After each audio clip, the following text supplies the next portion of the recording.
Hello, everyone. Good morning or good afternoon, depending on where you are in the world.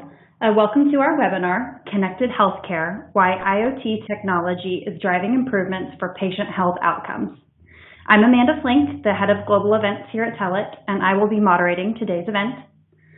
Before we get started, we would like to understand what stage of development your IoT-Connected healthcare device or service is at. If you could, please take just a second to fill out our poll question, which you'll see on your screen now. Now let's get to know our speakers. To explain this topic today, I'm pleased to be joined by three speakers. First, we have Jeff Clement, VP Strategic and Channel Sales for North America at Telit. Second, we have Scott Ellis, VP of Connectivity Sales Americas at Telit. And third, we have Robin Duke-Woolley, CEO at Beecham Research.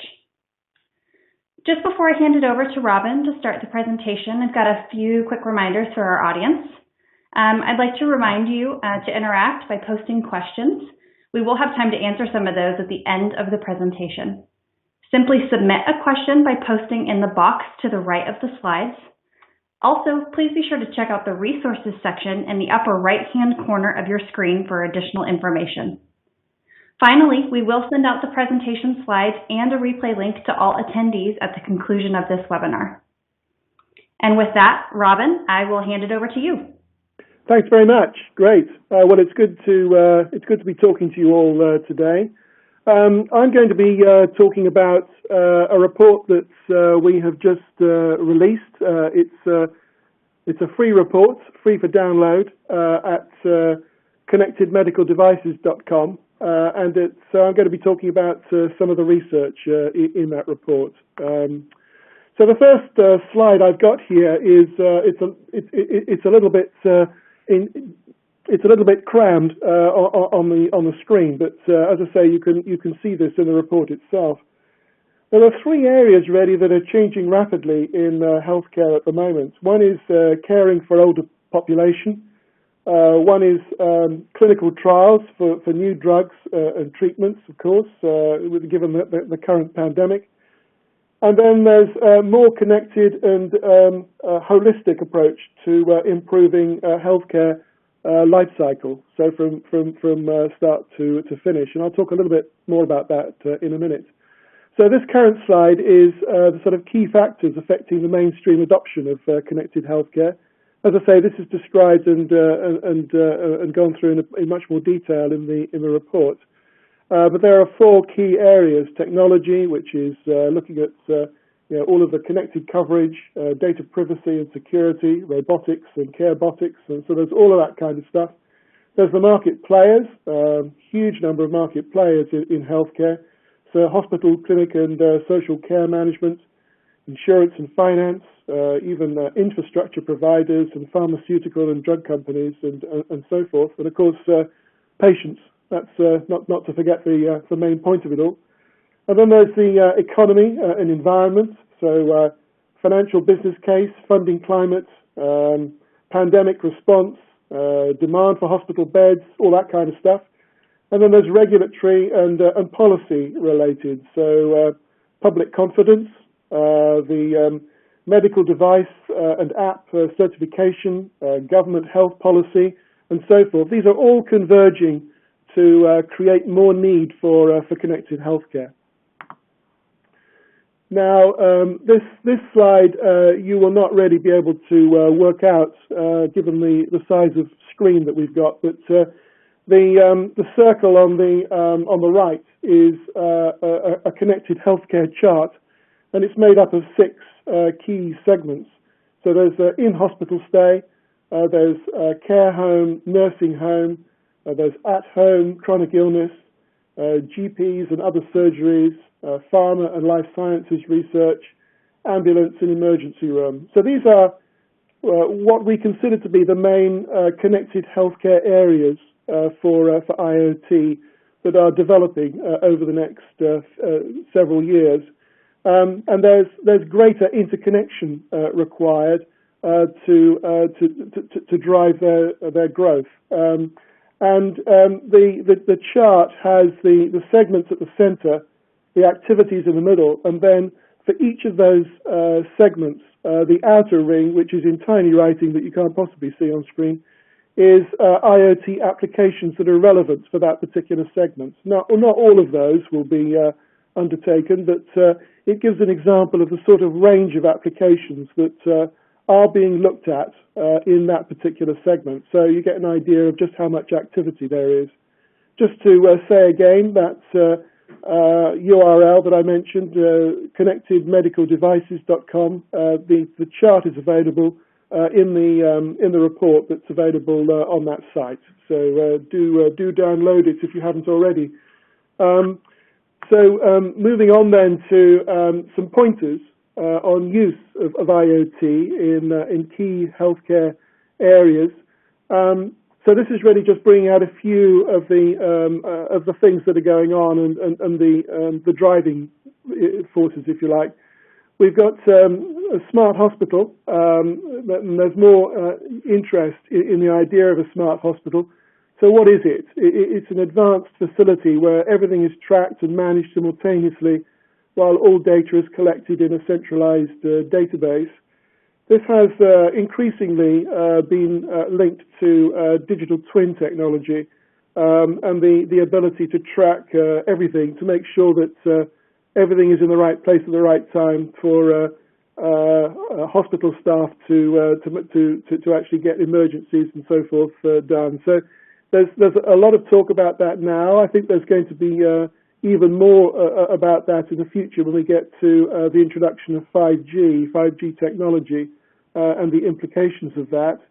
And there is also quite a lot of talk about private networking, private cellular networking in particular, and Wi-Fi. We'll get onto that later. But that's all an area of great interest at the moment. And then we have 1 in 7 people in the world, as a statistic, are estimated to be living with disabilities. Now, disabilities could be very minor. It could be like sight, hearing problems, things like that. Or it could be major. It could be some form of chronic disease. It could be dementia. It could be all sorts of things. And then there's physical disabilities as well. So 1 in 7 people in the world are estimated to be living with disabilities, which means that technology, clinical technology, connected health technology can have an impact on all of that in one way or another. So there's quite a lot of potential related, if you look at it from that point of view. Also, the IoT network can connect and track practically any sensor inserted. It says inserted into, but I would say also inserted onto a human body for medical purposes. And that greatly increases the potential for monitoring and vital signs tracking and all sorts of other things, so long as the costs can be reduced and they become easier to use and more acceptable, like not big boxes that people are having on them, that they're very slim devices and so forth that people can wear and so forth. So there's a lot going on in that area as well.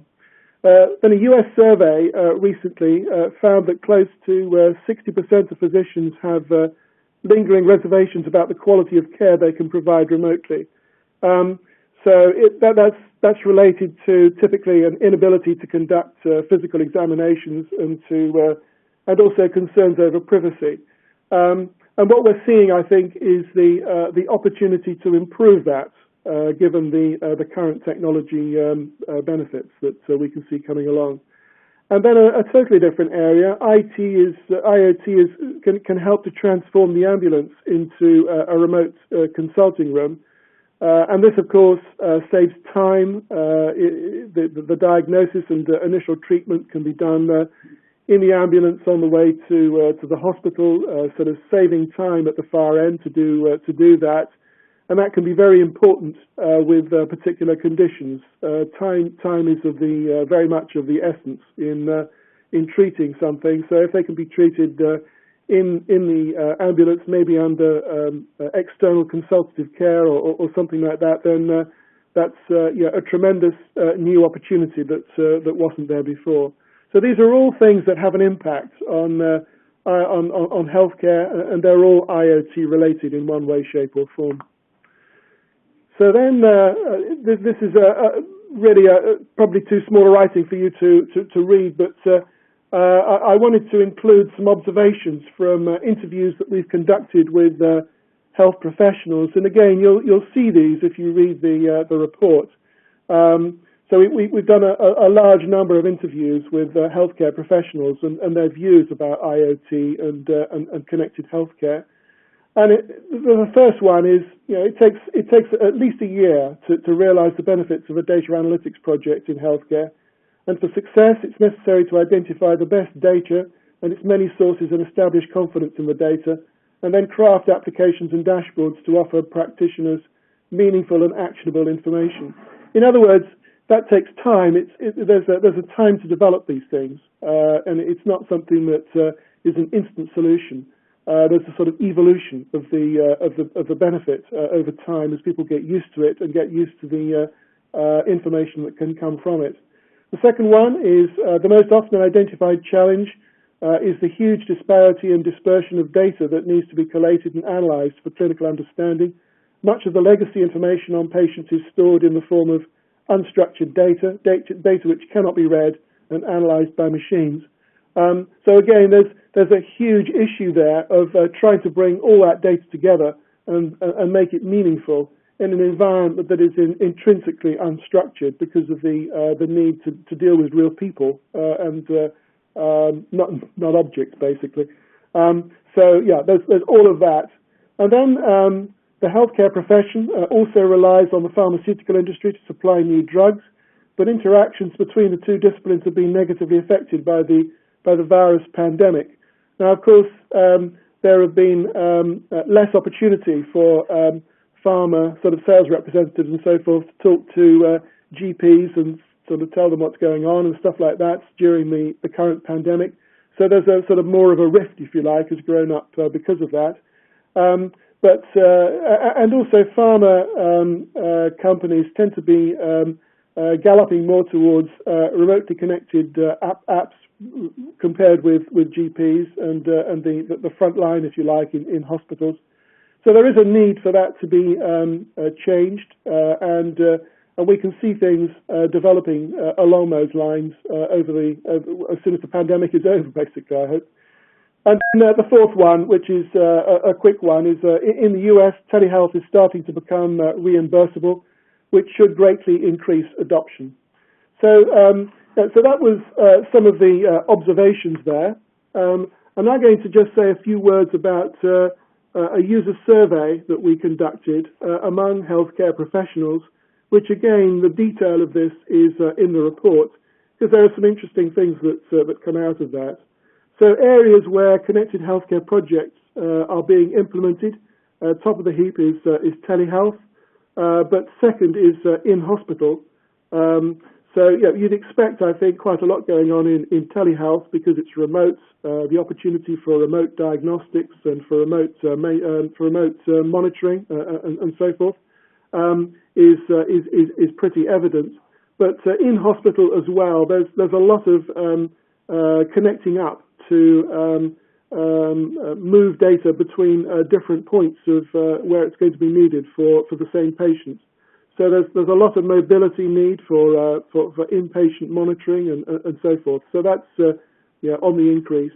And then we have specialised in hospital third, and the others are sort of rather down in the noise.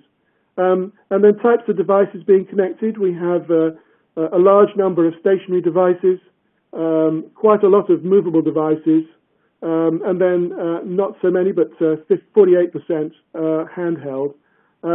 Stationary obviously tends to imply wired, but they may be stationary for a while, but then need to move around. Movable is like a movable asset that is moved probably from one patient to another. So it might be a machine that is wired up to an individual to a patient for a while, but then moved to another one. And those, of course, have to be movable. So there's quite a lot of those going on. So basically what we're getting to is that whereas technology in the past was always wired, which would be the stationary ones, now there is an increasing interest and requirement for wireless to provide the flexibility in patient care. So, and then one more slide that I've got, which is looking at how significant are the technical challenges. Security concerns almost always come top because people are concerned about privacy issues and so forth. But the next one is connectivity, coverage, reliability, bandwidth, latency is considered to be an important issue. And it's not too surprising, really, when you think that if you don't have a connection, you can't transfer the data. So the whole point of IoT gets lost. But I think that it's one thing that is frequently not really understood is just how important the connectivity is and to get that right for the particular application. And there are clearly quite a lot of technical challenges in the connectivity that's currently used. And then hardware integration. So the integration of the whole solution overall is obviously of great importance. And then the last thing that I was going to say is how significant were these project challenges. So keeping projects within budget is considered to be most important, 63%, followed by integration between technical, managerial and other groups, and then keeping projects on schedule. Those three are considered to be more important than the others. Those have implications too for IoT, and maybe we'll get to those in the Q&A. But now I'm going to hand over to Jeff Plurno for Telit, who's going to take us through the next slides. Over to you, Jeff. Thank you, Robin. Appreciate that. And good information you shared there about the big picture. So I'm going to talk a little bit about the different RF options that are available today for healthcare connectivity, whether it be remote, mobile, or stationary. And also just a lot of the things that you need to consider when you're trying to evaluate these different technologies. So Telit as a module manufacturer that works with cellular and Wi-Fi and Bluetooth and positioning type of modules, we see all the different use cases that are currently being looked at. And then obviously as people start to get excited about 5G and what that potentially will bring, that becomes another part of the whole decision making. So we always like to help our customers that are looking at adding some kind of wireless to their solution to think about what is the solution use case and what is the problem you're trying to solve for, whether it be a cost reduction, better customer service, improved cost of operation, to just providing totally new value-added services that are not even available today because of the wireline restrictions. Those are all things that you want to think about because that will define your data requirements and over what range you need to send that data. Is this something that's going to be very point-to-point short distances or something that's going to be very large data payloads and long distances to cover? So then you have to compare cellular versus short range. So cellular is considered, your broadband, wide range networking capability. And then there's also, are you going to use commercial networks like you see around the globe from the various service providers, or are you going to build your own network or leverage some of the new growing technology around private networks and 5G? And then there's all kinds of how do you combine these capabilities if you're looking at a private or a public access and where the crossover points are. And most of our customers that are OEMs come to us directly with, I want to start with the cost, right? I want to look at what the BOM cost is, but I think the total cost of ownership for RF and the deployment of the solution is pretty critical. And there is some very distinctive differences between cellular and the short range products from a standpoint of cost of engineering, testing, and certification. Not to mention your manufacturing costs and where to manufacture, especially if you're in parts of the globe that are sensitive to manufacturing locations. And then as Scott will probably talk about a little bit is, you have operating costs and you have to compare the operating of the network versus the technology and what kind of support you're going to have. So, when you're looking at these solutions, you really have to think about all these factors at the same time. And then when you add in cellular having so many different variations of the technology, and Bluetooth versus Wi-Fi and other short range types of options, it can be pretty frustrating to try to come up with what's the best fit for a solution in any vertical. But healthcare, of course, brings some unique issues when it comes to security, HIPAA requirements here in North America, and privacy around the world. So what I've done is put a little chart in here that kind of shows you the bandwidth and power consumption. And one of the things that I find fascinating is people just making some assumptions that all these technologies are equal, and they're not. So, for instance, Wi-Fi has all the issues that are there in coverage and security. Cellular, when you get up into the 4G, 3G, you have higher bandwidth, but you're also having much higher power consumption. For instance, in 5G, it's at these early stages, very high bandwidth capabilities are going to require a powered solution. Probably won't work in a battery powered solution.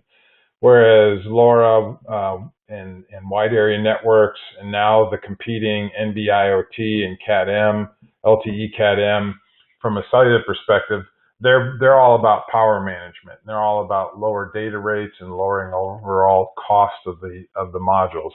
So, it's looking at, again, what's your bandwidth and your cost issues, but also what are you trying to do? For instance, with NB-IoT, it's really an uplink technology. It's designed for endpoint sensors with very low data requirements in kilobits that not going to talk to the network very often.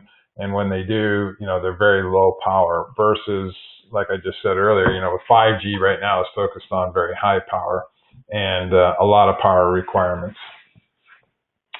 So I kind of put this together in a chart that shows you high bandwidth for the short range products. So you've got Wi-Fi on the left. Typically you use AA batteries all the way down to Bluetooth, where you can use a coin cell, and all the different, this is really just to show you the power requirement versus bandwidth. And it's very similar for cellular. If you were to put NB-IoT on the right where Bluetooth is and put 5G on the left where Wi-Fi is, it's basically the same kind of considerations. So very important in your decision making.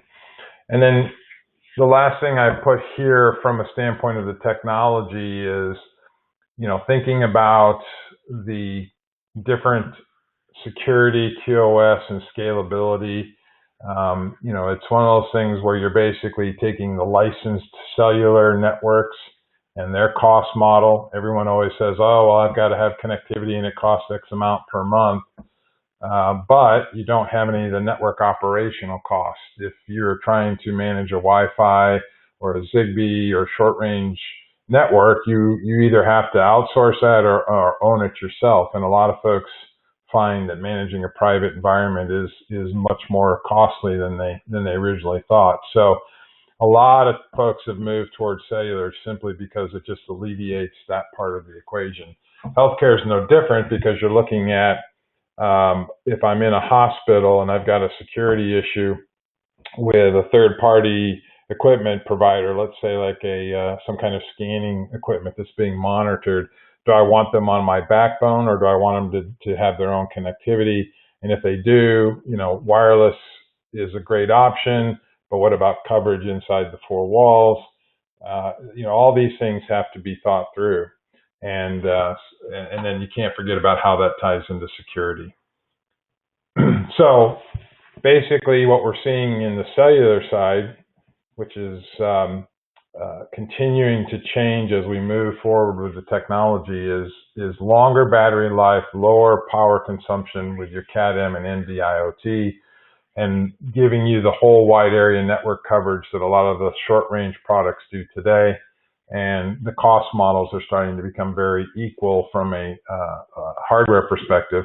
There will always be a major difference in that in cellular, the service providers require you to certify the product, the end device on their network before they let you activate.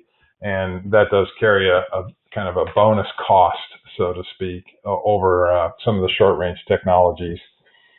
So why cellular and IoT for connected health? Obviously, I just spoke about, what I call a drop-in network, where you're placing a piece of equipment into an environment where, due to security, you can't get on the backbone of the client. Today, we now have low power capabilities, so you can do mobility and portability in solutions. And we see more and more outpatient applications like glucose monitoring, heart monitoring, things like that, where it's battery powered. I actually have a scale myself that uses cellular that has battery in it. So, it's one of those things where the cost model and the power consumption, as I talked about earlier, are starting to come together and create the ability to scale the solutions that you need in healthcare. And of course, cellular is pretty much, when you look at the major parts of the world, everywhere, whether it be 2G or 3G or 4G or 5G or any other variants, you have pretty robust coverage around the world. And so it's pretty easy to have a global design. And this is something that we spend a lot of time working on understanding, working with the MNOs and working with the certification regulatory bodies around the world. So, after this webinar, if you have questions, that's definitely something that we can help you with, because it's part of your analysis. And then, of course, security. I cannot give up on that topic, because, cellular is a very secure methodology, and, it's all standards-based. It has a great industry historical track record, and there's all kinds of information out there that you can get on the web. I've got a link down here at the bottom from GSMA.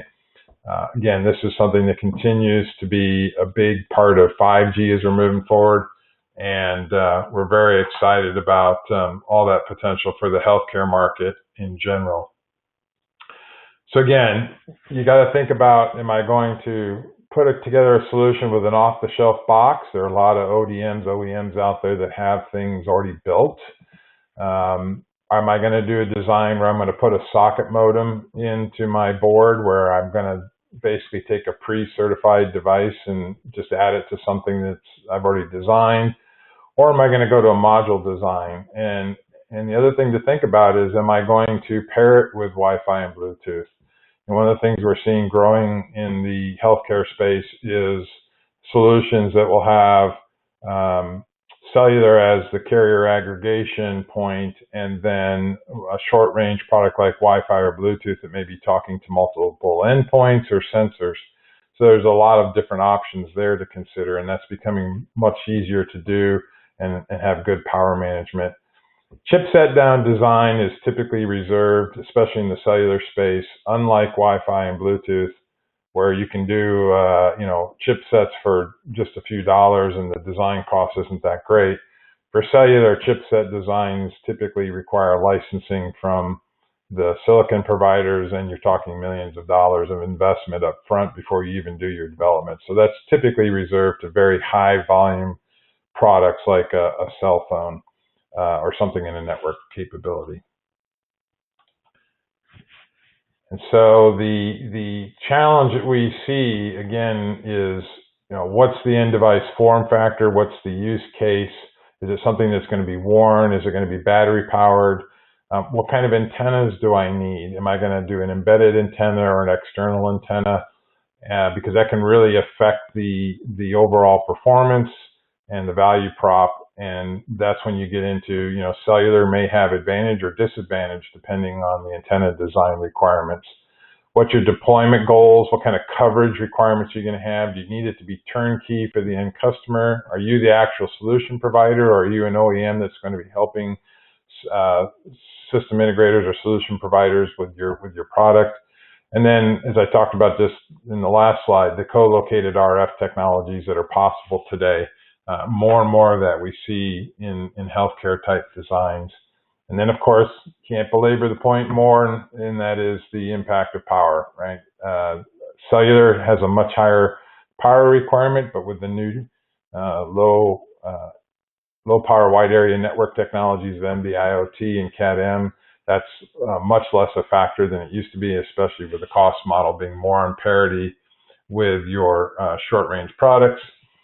And, the hybrid approach is very common. We're really seeing a lot of that more and more today, where there's a blend of technologies. There's not a one-size-fits-all. So it's definitely something you want to consider, especially if you're doing large deployments and you have a lot of aggregation points that you want to take into consideration. So with that, I'm going to turn it over to Scott and let him go from there and talk to you about connectivity and options in managing the end devices. Thanks, Jeff. Good morning or afternoon, everyone. So I'll talk through specific to cellular kind of design in and considerations for the healthcare market or vertical. Some of the common things, some of these will be reiterated from earlier, but really things to think about and make sure you're asking yourselves or your partners as you complete your design and make your final decisions on how your application's configured. Things like what region will the device be deployed in. It's important because, as we saw earlier, around the world, network operators are in various stages of deployment for different technologies. 5G is not available everywhere yet, but it's coming. LTE is quite prevalent around the world, but there's still some regions where it's not fully deployed or possible. So, do you need 2G, 3G still to cover the globe if you've got a deployed device that's going around the world? Is the device going to be in one location, or will it need some mobility? Narrowband technology, it promises to be supportive of mobile solutions, but it's still kind of being developed and growing to that regard. So it's an important thing to consider. How much data will the device consume? Just because you can design in a high category LTE or 5G module, do you really need it? There's a big difference in 100 kilobytes of data in a session versus 100 megabytes of data in a session, and the effects on battery life and performance of the device are important to note, as well as cost, right? You can over-engineer things unnecessarily. Are there many devices nearby that need to be connected at once? So, do I have a facility where I might have hundreds or even thousands of devices that connect with a cellular module all at the same time or in some short period of time? Coverage considerations, building penetration, as well as the load on the network itself. We've seen cases where it is possible to overload a particular tower or a couple of different towers if you've got too many devices in one spot that are all trying to get on constantly or at the same time. And then will location services be needed? So that GPS or GNSS need, do I need to determine the location of my solution for whatever reason? And then will it be indoors? Will I need some help from the network to say, can I triangulate with cellular and make a determination there? So all things to think about as you're considering your design and how the application will work. And so, from a bigger picture on specific to connectivity and making a choice on an operator plan and a partner to work with, that global regional element. Do I need just one country, or is my device going to be traveling in different regions? Will it require that I work with more than one operator? So, if I'm permanently going to be stationed in a specific region, I might need more than one operator to cover different regions of the world if that's the case. So can I manage them from a single portal? If I sign direct with a particular network operator, that operator is not going to support a different one. So an aggregator model might work better. Simple terms for pricing, and no hidden fees and roaming charges. These are things to consider so that there's no surprises later. And then, is it easy to scale? Are there tools in the system to help me manage my deployment long term? Custom data plans and roaming. So, am I going to have more than one application type or more than one usage profile type, so that I can have different options from a cost perspective on, 100 kilobyte solution will be priced differently than a 10 megabyte or 100 megabyte solution. And then support, of course, is always a consideration, 24/7. It's wireless. It's not perfect, so there are going to be challenges at some point along the way, and making sure that support mechanisms are in place so that I can troubleshoot efficiently and get my devices back online quickly are critically important. Back to security, long-term device management and connectivity management, ensuring that whomever you choose to work with has options available for your security protocols. As Jeff mentioned, Cellular is inherently secure and encrypted, but it still traverses the internet, right? And there's still the opportunity for devices to be probed and potentially hacked. So, are there additional layers of security available from the provider that you choose to work with?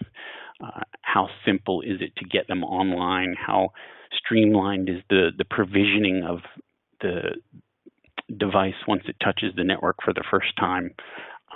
Ensuring that the partner you choose to work with has all of these things considered and the options available to suit not only your current idea for your application, but future designs as well.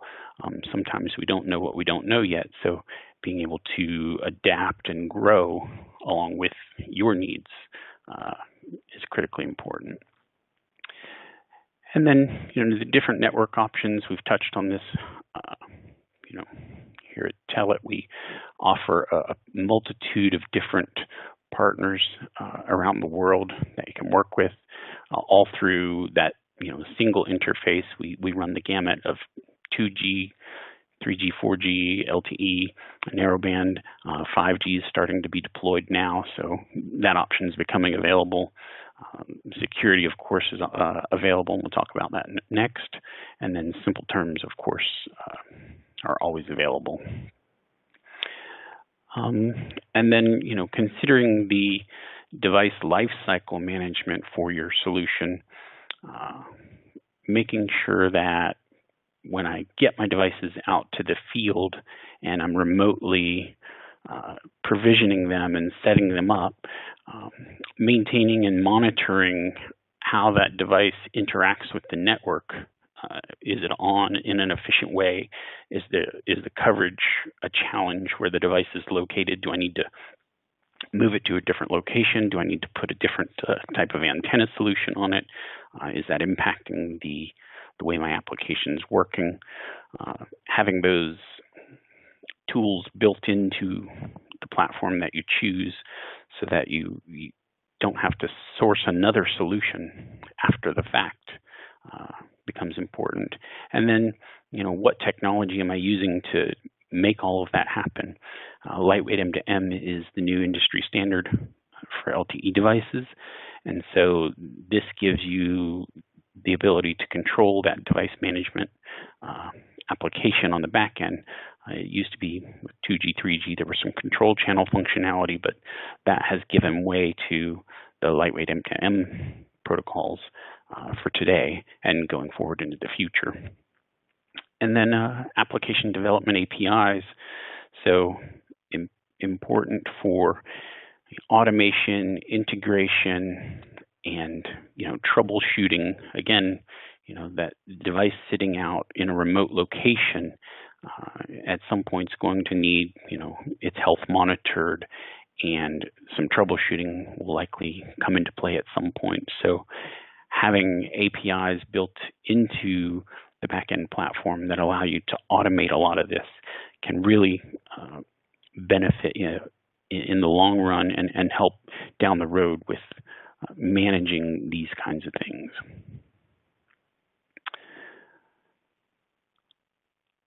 And then security. You've heard it multiple times. It was mentioned earlier as one of the critical things to consider in this segment. We talked about, cellular being inherently secure, but Jeff mentioned, that our modules themselves are created with sort of an embedded secure element. They're born with an IMEI, or a unique identifier, for not only the device but also the SIM. And those enable us to provide some, security microservices. We can offer some enhanced encryption at the device level if that's what's needed for your particular application. Transport over the network is also, again, inherently secure, but we offer the ability to layer on, virtual private network or VPN type services that allow you to further enhance your security, really wall off your transport tunnel from the rest of the internet. Most network providers out there have public access point names, or APNs, as well as private APNs. Partners like ourselves use a private APN connection to each of our different carriers, but then we also offer the ability to, of course, build that VPN for an enhanced layer with static IPs if you want them, and the ability to really, control what's happening between your device and your back end, and monitor if the device has been changed, if it's been moved, and all those fun things. So, really offering you that extra layer of security depending upon your needs. These things all have, some cost to them. So we have the flexibility to offer as little or as much as you'd like.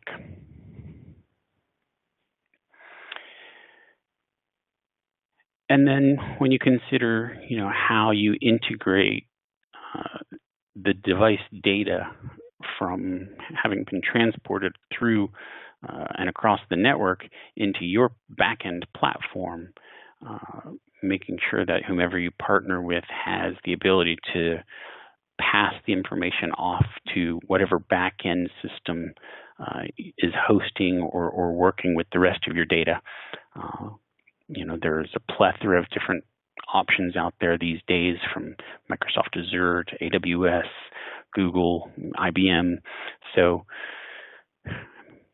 asking the right questions of your potential partner to ensure that you've got not only what you need for today, but for your future generation of solutions for the integration for the back end, and how you share that data in a secure way is very important. And so here at Telit, we've got all this stuff readily built.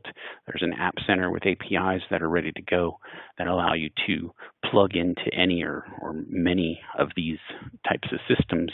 And in healthcare, often you're sharing it with more than one additional party, right? So depending upon the application itself, it may need to go to, healthcare provider, an individual consumer, as well as maybe an insurance provider or somebody like that. And different elements can be passed and split out along the way.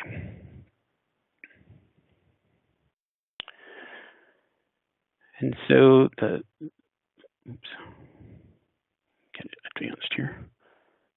Last thing to share here is this slide sort of demonstrates the way we see, the space and the verticals in the space.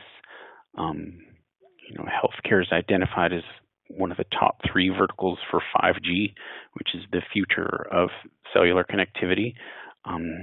Smart healthcare is really probably going to explode in growth and relevance as we get through this pandemic and the current healthcare crisis.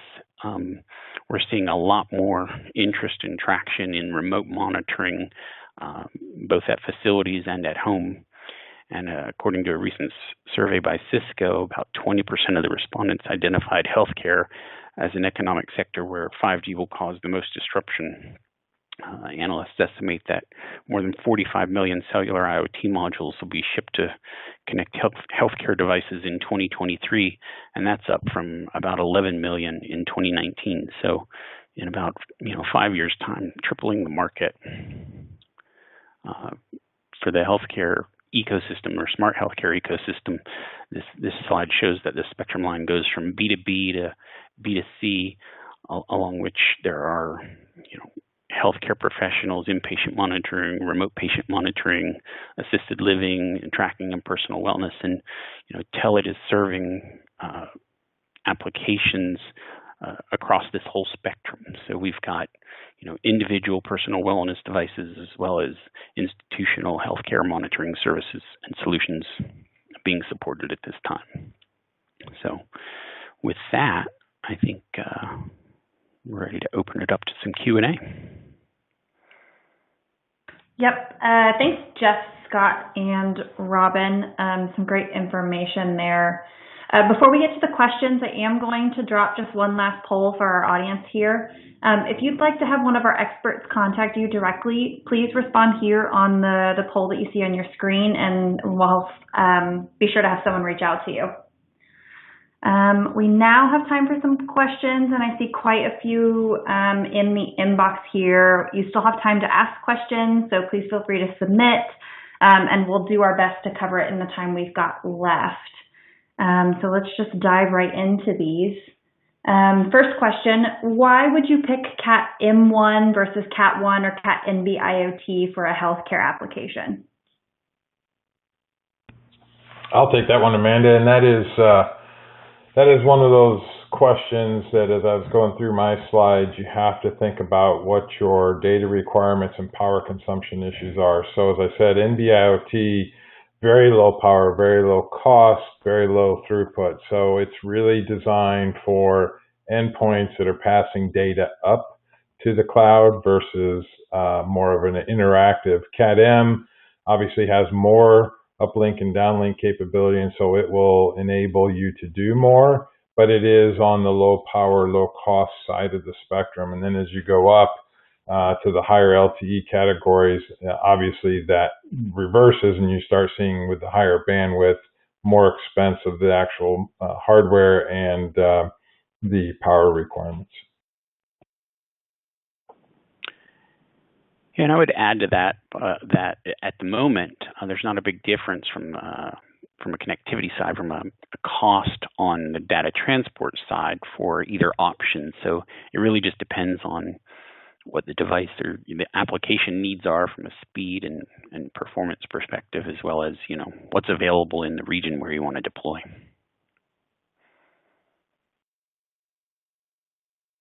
Great, thanks, guys. Robin, I think this one is for you. You mentioned that telehealth is starting to become reimbursable. Why is that? Yeah, that's a good point. I mentioned that quite briefly. Didn't really have time to go into it at the time. The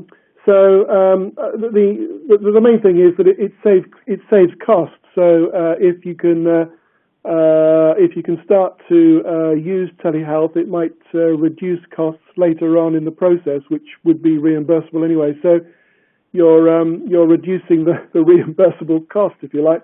But also the fact that it is becoming reimbursable encourages use. I think that the prospects for telehealth are now increasing. We saw in the slide that I showed from the survey that we did that telehealth was the area of biggest use at the moment, or greatest input at the moment. So I think everything is moving more towards that, and it may be that the pandemic will also tend to accentuate that. Great, thanks, Robin. Next question I've got here, could you address indoor connectivity issues with cellular when it comes to continuous patient monitoring at home or hospital? So, sure, I'll start. Yeah, go ahead. Go ahead, Jeff. Go ahead. No, go. Yeah, I was just going to say, from an indoor perspective,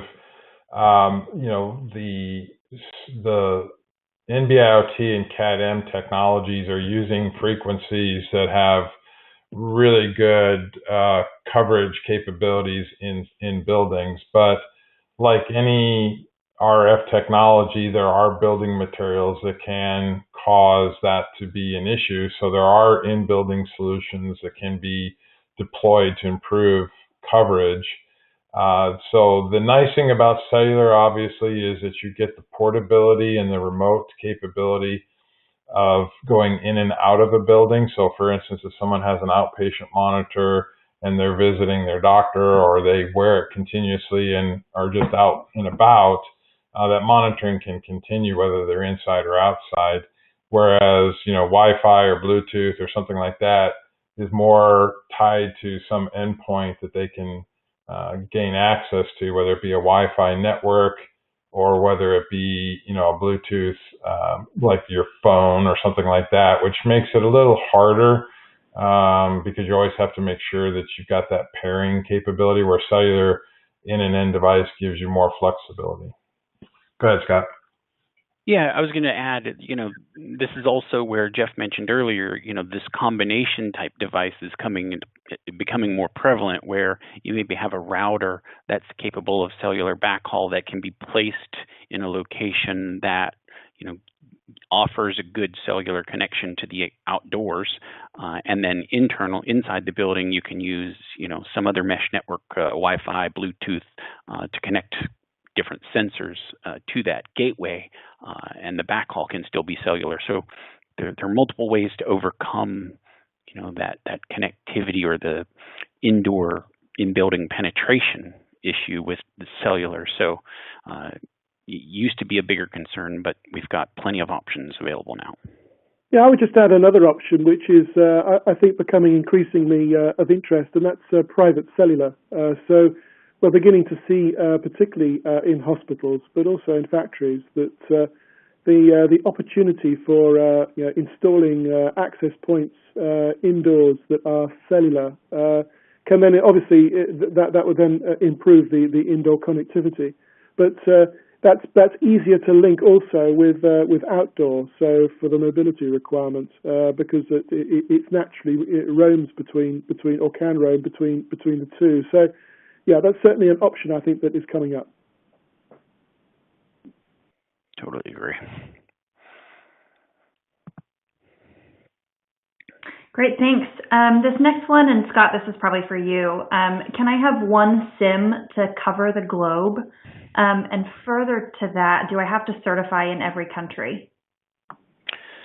Absolutely. So the simple answer is you can have one SIM to cover the globe. The very nature of network operators these days is, their roaming agreements are very prolific. The real question is at what cost, and how important is that to your application or your solution? So it's completely possible, and it really just comes down to the dollars and cents of what makes sense to your application, right? So what was the second part? I'm sorry. Do I have to certify in every country? Oh, certification. Yes, thank you. So the certification requirements do vary by country, and depending on the nature of the device, whether it's requires the healthcare related certification or not. So from a carrier certification standpoint, most operators are comfortable with an industry standard certification, but then regarding the healthcare part, you'll have to check with the local entities and the nature of the application. And this is another place where that combination approach becomes important, because in some cases we can certify a hub or a backhaul module through the whole process, and then we can connect a different array of sensors that don't require as much certification to that hub. So hopefully that helps. Great, thanks, Scott. Next question I've got here. What are the connectivity options that, in your view, are most important for IoT and healthcare?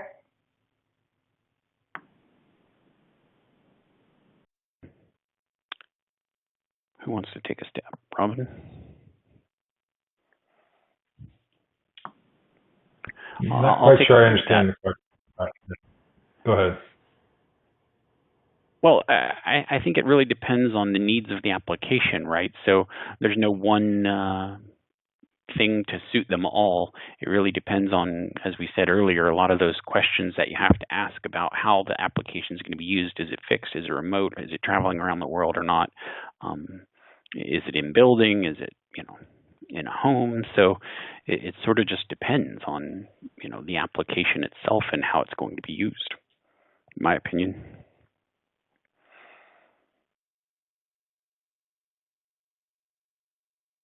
Thanks, Scott. I know you've kind of all touched on this a little bit, but maybe interesting to dive in again. What has been the impact of the pandemic on connected healthcare?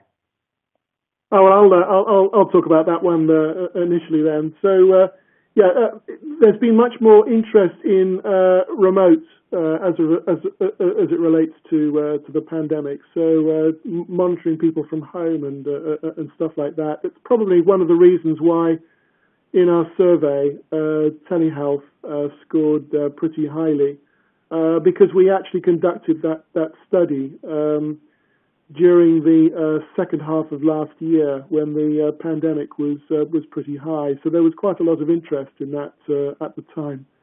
And I think that it's connected with this other finding that GPs are a bit more concerned about their ability to deal with remote monitoring and whether they're actually providing remote diagnostics and stuff like that. And I think that's all a question of getting used to it and making sure that the data that comes back is actually what's needed, and the use of different devices that become more capable over time to provide greater amounts of data. So I think that if you like, that the pandemic has put a bit of a shot in the arm to that technology to move it forward more quickly. And of course, that leads us more then to lower costs overall. And that connects with the previous question, which is telehealth is starting to become reimbursable. So it's all of a piece, I think.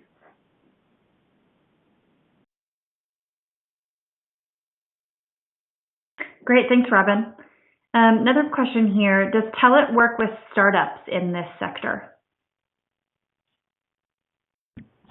Absolutely. Yeah. I mean, it's one of those things where, we're working with everything from startups to large OEMs and everything in between.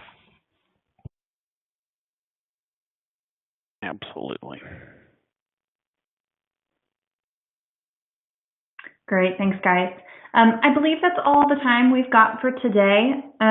Thank you all for all your great questions here. Please be sure to check your inboxes in the coming days for the slides and a replay link. Thanks, Jeff, Scott, Robin, for great information today, and thank you, everyone who joined us.